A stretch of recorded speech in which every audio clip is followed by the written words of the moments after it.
Welcome to the special coverage here on Qnews, where Egyptians are casting their vote on the second and final day of voting in the second phase of the 2025 House of Representatives elections.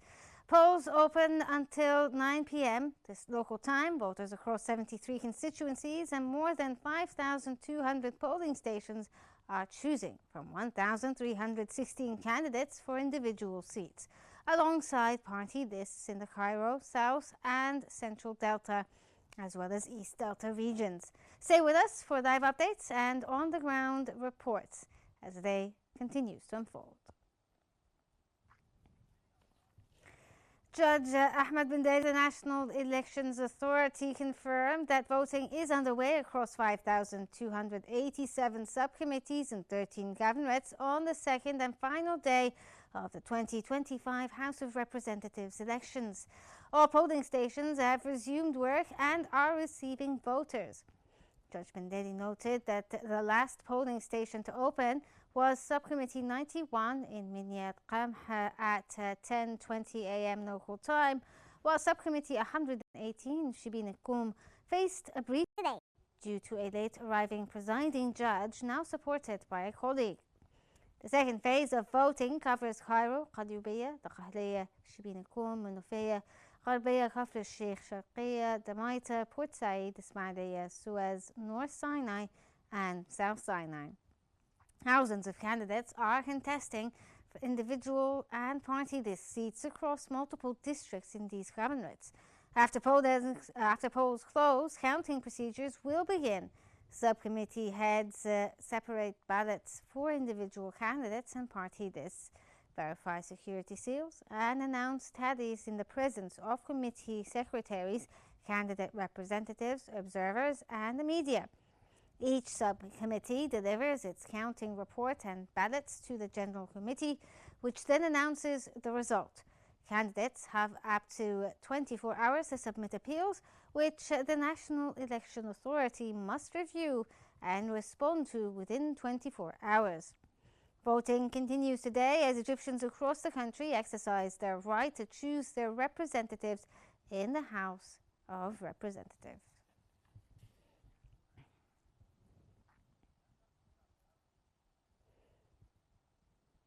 To talk to us more about the electoral process, we're joined from Cairo by the journalist and writer Ahmed Rifat. Thank you, sir, for joining us here on Qnews.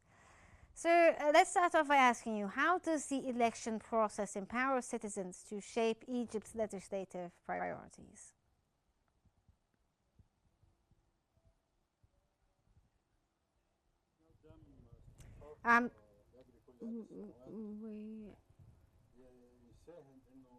We have seen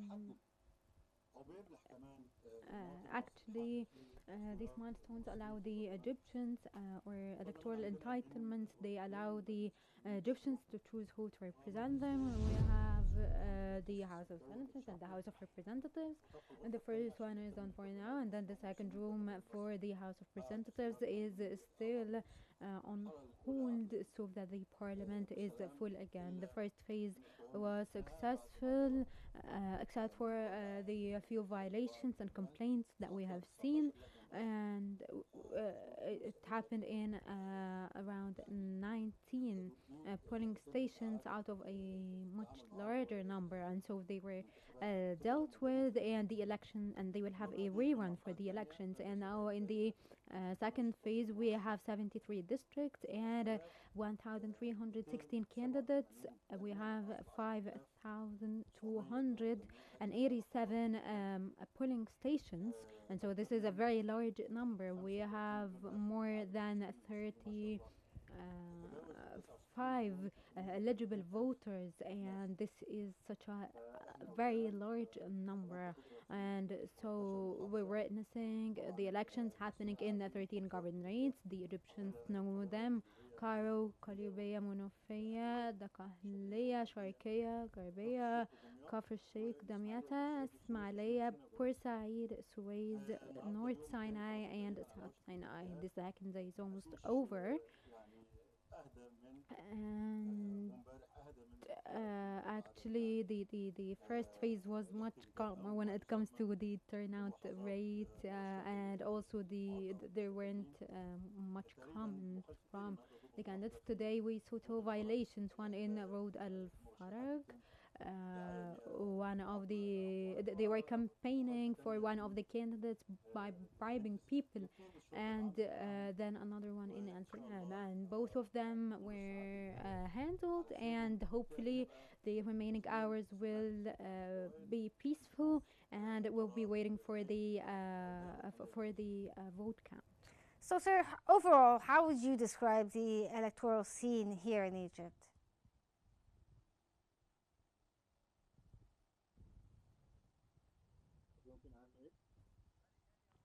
Let me ask you that question again there, sir. Now, how would you overall describe the election scenes here in Egypt, given the diverse nature of it?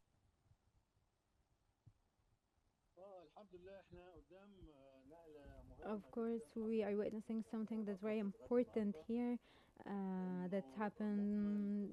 We have a huge transformation from 2014. We have seen lots of violations before, and they were filed, but all of these negativities that we've witnessed in past eras aren't there anymore. And most of the comments here or remarks were about the candidates or the people supporting them, about some of their behavior outside the polling stations or with the voters, and actually the law handles them, and the law imposes the penalties or the punishments.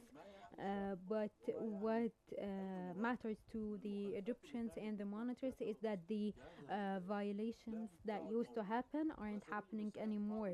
For example, some of the terms are of the past.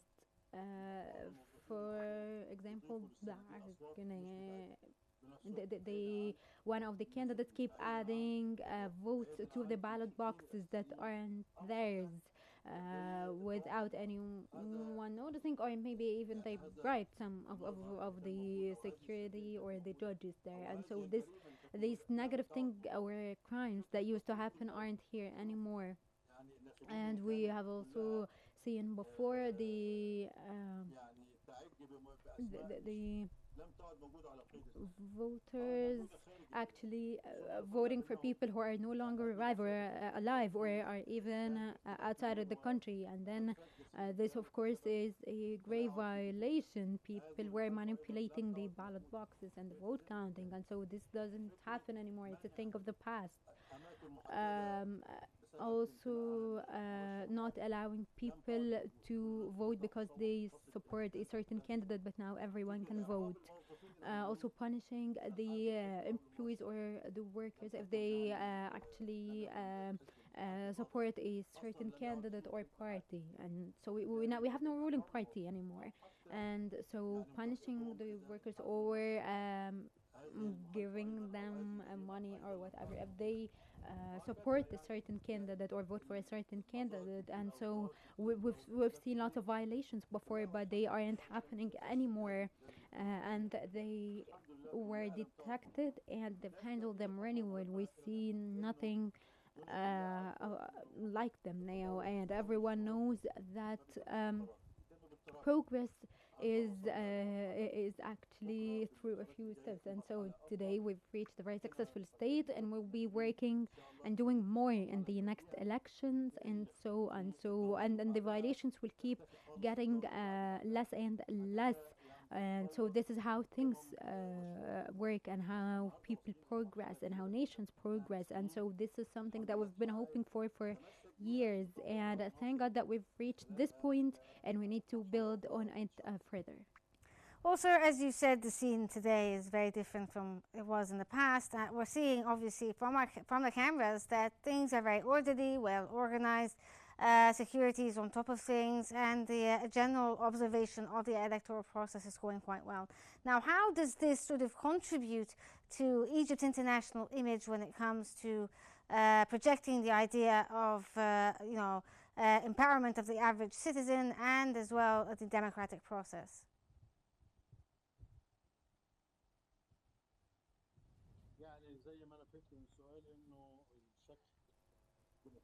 Uh, y- if we're talking about the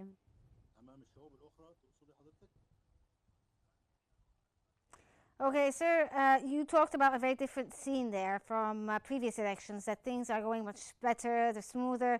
There's order as well as a full security apparatus taking care of things, as well as, an observation of the electoral process itself. In your opinion, how does this contribute to Egypt's international image when it comes to understanding the empowerment of the average Egyptian citizen's rights, in addition to the democratic process itself?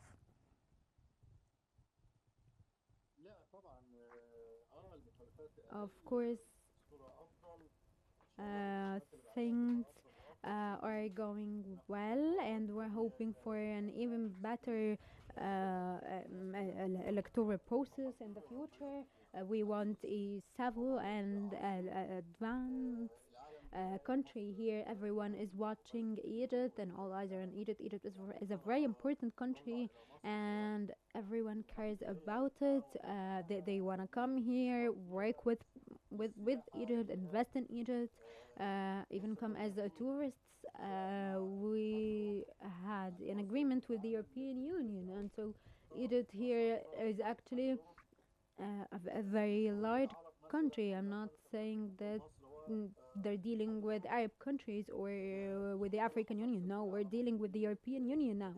And of course, there are some negative remarks when it comes to freedom and democracy. And if they see this, if they think that this is happening, then of course our relationship with the European Union, our relationships with them would have been affected. We would have had a problem, but we had a very successful agreement with the European Union, and we're advancing cooperation. And we had a similar agreement in the year before. We had a strategic partnership with the European Union. We are dealing now with Japan, China, US, and Russia. If we really had a problem with democracy, freedom, or with the legislative authorities, then things wouldn't have been going this way. And so we, as these partnerships, show that everyone respects Egypt and think of it as an advanced nation. Well, sir, as you said, that there is basically a lot of partnerships with international bodies and international organizations in general. Given the nature of the progress when it comes to the electoral process and democracy in general in Egypt, what sort of positive signals does the election send out about Egypt's commitment to political and social progress?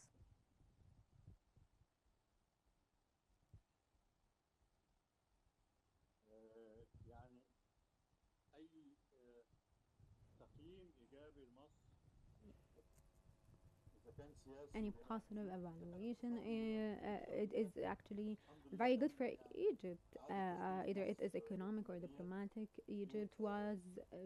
Re- Egypt actually went up the ladder between the countries in the first month, and so any rate of Egypt, any positive rate of Egypt in tourism or in economy or so on, we're very satisfied with this. And so a positive political rate is even more important. Okay, thank you so much. From Cairo, that was the journalist and writer Ahmed Rifat. Thank you for joining us here on Qnews. And as we continue our coverage for further analysis, we're now joined from Cairo by the Vice President of Nazeha Coalition, Esther Namboka. Welcome to Qnews, and thank you so much for joining us. Let's start off here by asking you about the high voter turnout. What does this reflect about citizen engagement as well as confidence when it comes to Egypt's democratic process?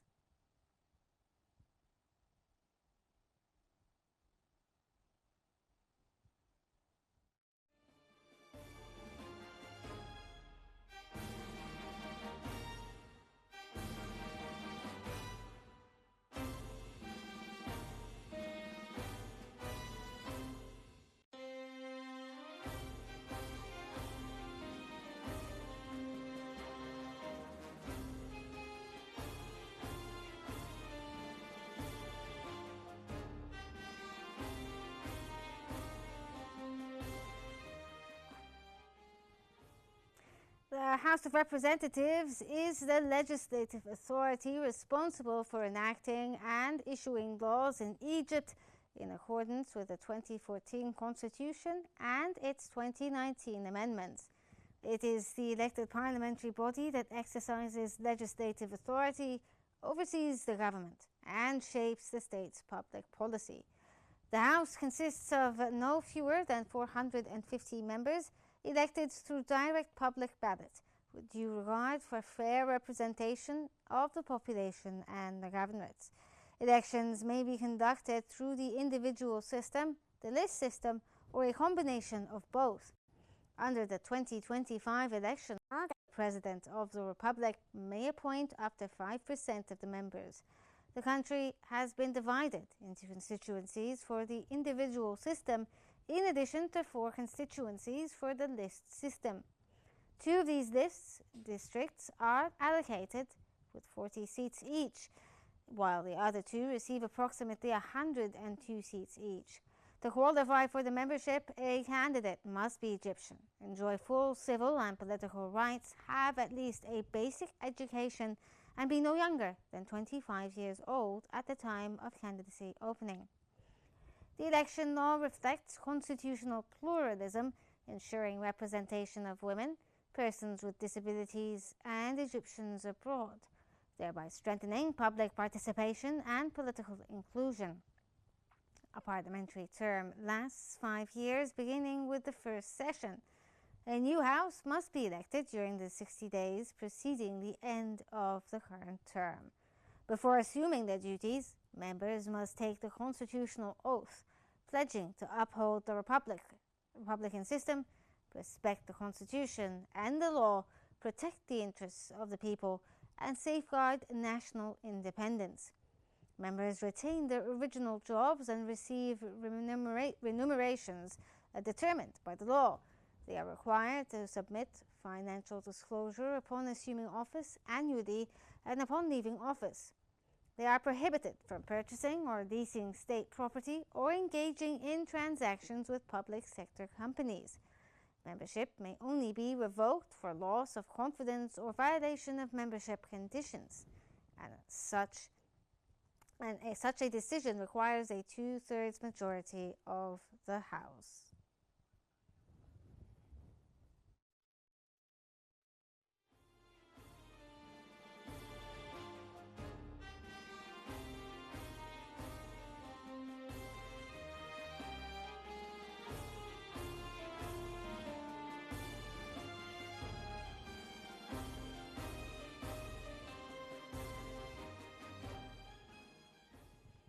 We're still covering the elections here in Egypt, and for further analysis, we're joined from Cairo by the Vice President of Nazeha Coalition, Esther Namboka. Welcome to Qnews, and thank you for joining us. Firstly, thank you so much. Let's start off by asking you about the high voter turnout. What does this reflect about citizen engagement as well as confidence when it comes to the Egyptian democratic process? Okay, so I would like to say thank you very much for this opportunity. Once again, my name is Esther Namboka, and I'm from Uganda. I am very much humbled to have been part of the 34 international observers that have joined under the Nazeha Coalition to observe the elections, parliamentary elections in Egypt. In general, the elections have been very peaceful.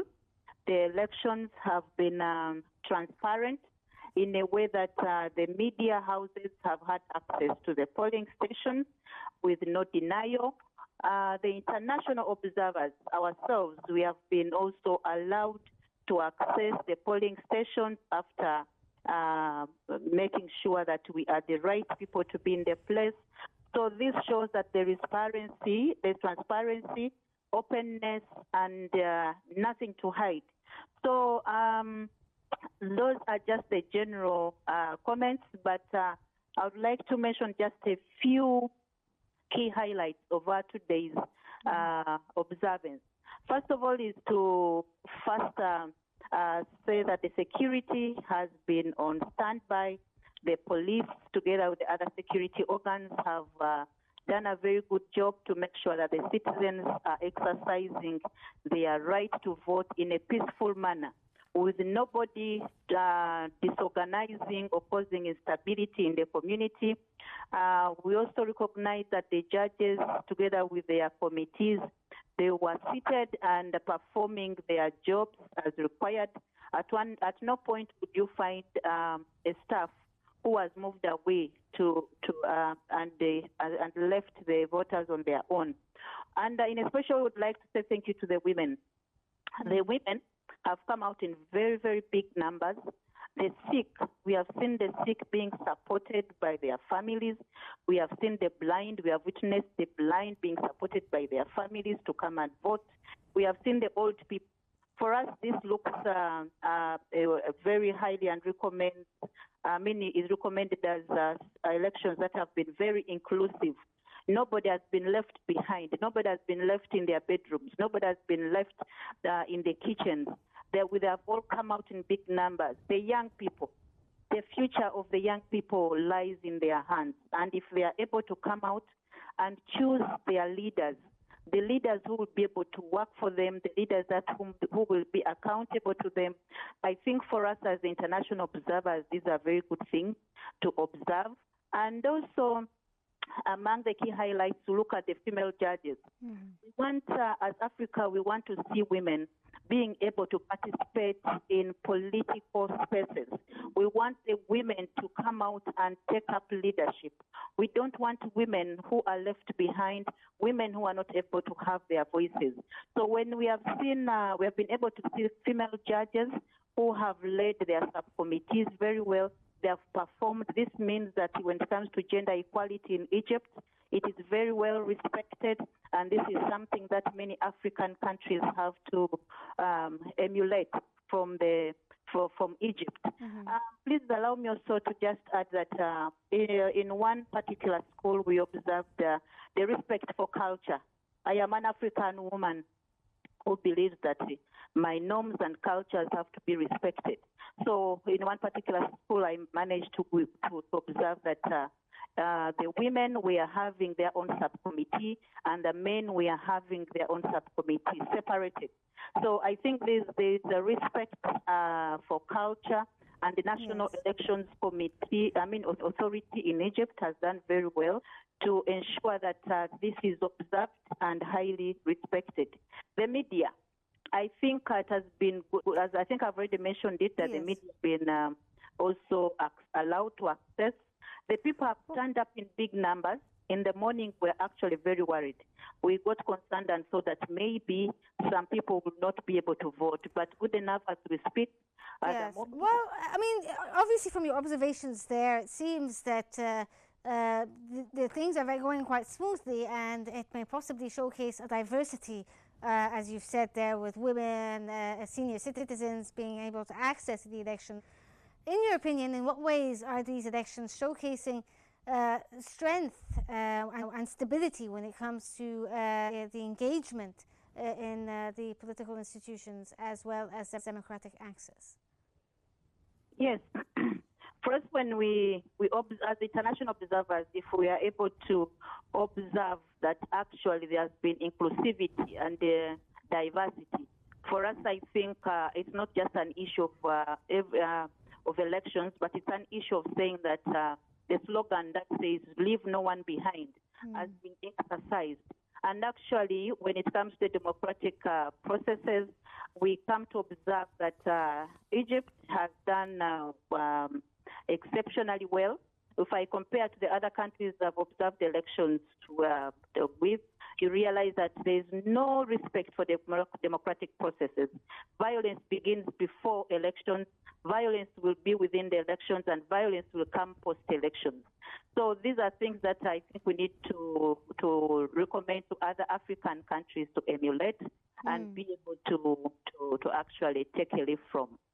Well, as you said, the idea here is about inclusivity, and you even spoke a bit about women's representation, whether they be candidates, voters, or even the judges.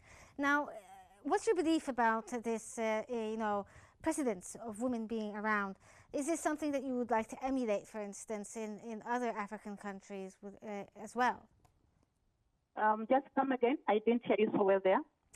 You spoke a bit about representation of women in general, and you spoke that it's not just about female candidates, but also they're there turning up in numbers as voters, as judges. They're included in every aspect of the political process. In your opinion, do you think that this will be representative of Egypt, and should this model be somehow, I suppose, transported to other African countries as well? Yes, gender equality. The world is speaking about gender equality, where both men and women have equal opportunities to thrive, to grow, and to perform. So looking at how Egypt is doing it when it comes to the electoral process, this is something very big that Africa needs to actually emulate. Given that over 70% of the African women are actually left behind. They are not educated. Most of them are engaged in unpaid care and domestic work back in their homes. Some of them, many of them go through domestic violence at the hands of their partners. Many girls are actually not, are not supported to go into school or even to remain. We have the early pregnancies and child marriages, which stop so many girls from continuing with achieving with the most of the opportunities, and most of all in taking up leadership. The women are not in the spaces of leadership. So when we see this actually in Egypt, that the women have taken up a center stage to participate and vote their leaders. It's not only for them, but we want leaders who are able to fight, advocate, and protect women's rights and also empowerment. So when we see the women at the forefront of Egyptian elections, the inclusivity in all the spaces, I think Africa has a lot to emulate from Egypt. Mm-hmm.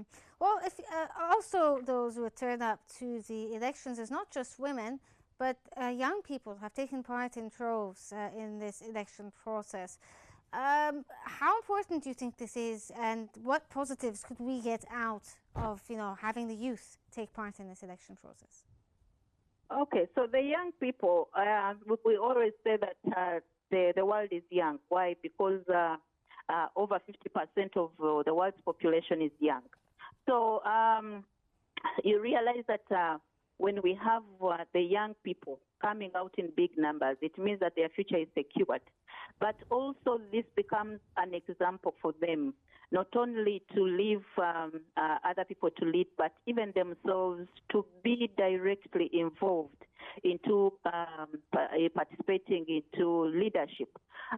So when we see the young people in Egypt coming out to vote, this is first commendable to the government. I think it did a lot of awareness through digital platforms, through the media, to make sure that the young people get to know that elections are not only for the young. The elections are actually, elections are not only for the old, but elections also are very much relevant for their own current status and also for the future. So how does the election process demonstrate improvements when it comes to transparency as well as fairness under the current regulation system that they've put in place? Come again?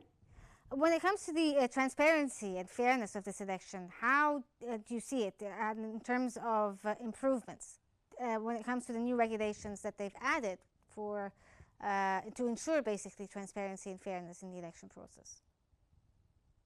Okay, hoping that I've got you well, that we have that there's been transparency and fairness. I think for now, from what, if at all I've understood the question well, yes.